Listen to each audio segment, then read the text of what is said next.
هزارستان کجاست و چرا هزاره ها از کلمه هزارستان استفاده می کنند؟ هزارستان نامی که بر قلب و زبان هزاره ها نقش بسته، سرزمینی که در گذر تاریخ با نامهای مختلف یاد شده و هویت دیرینه در پهنه تاریخ افغانستان دارد. اما برخی مغرضانه میپرسند هزارستان دیگر کجاست؟ غافل از آن که این سرزمین در اعماق تاریخ نهفته و پژواک نامش در گذر زمان به گوش میرسد.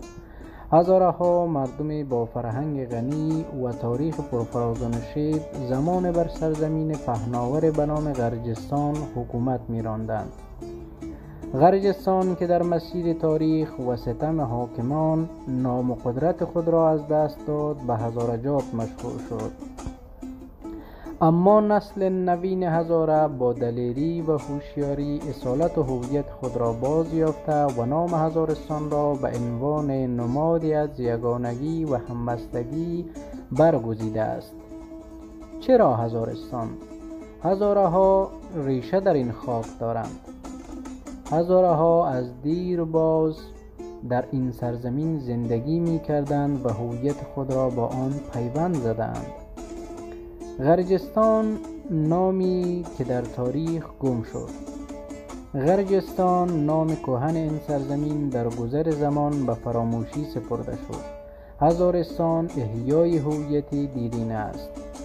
هزارجات پسوند تحقیرآمیز، پسوند جات که برای سبزیجات و میوه‌جات به کار می رود در مورد هزاره ها تحقیرآمیز بوده، لذا هزارستان جایگزین درخور و برازنده است. پرچم هزارستان نماد از هویت و فرهنگ. همانطور که هر قوم و ملتی پرچم خود را دارد، هزاره ها نیز پرچم مخصوص خود را دارند. این پرچم نماد از هویت، فرهنگ و تاریخ غنی هزاره ها است. پرچم نشانه جدایی طلبی نیست.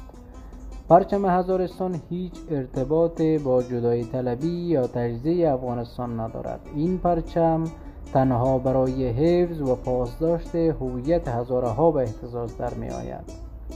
پرچم حق مسلم برای هر قوم. استفاده از پرچم برای هر قومی که خواهان حفظ هویت خود باشد حق مسلم و به رسمیت شناخته شده در قوانین بین الملل است. هزارستان و پرچم آن نه به معنای جدایی بلکه فریاد هویت. هزاره ها با انتخاب نام هزارستان و برافراشتن پرچم خود تنها خواهان به رسمیت شناخته شدن هویت، فرهنگ و تاریخ غنی خود هستند. این انتخاب نه به معنای جدایی و تفرقه بلکه فریاد رسا برای حفظ و پاسداشت هویت در برابر سالها ظلم و ستم است. بیایید با درک درست و عاری از پیش‌داوری به احترام هویت‌ها و فرهنگ‌های مختلف بپردازیم و از تکرار توهین‌ها و مغرضات‌ها دست برداریم.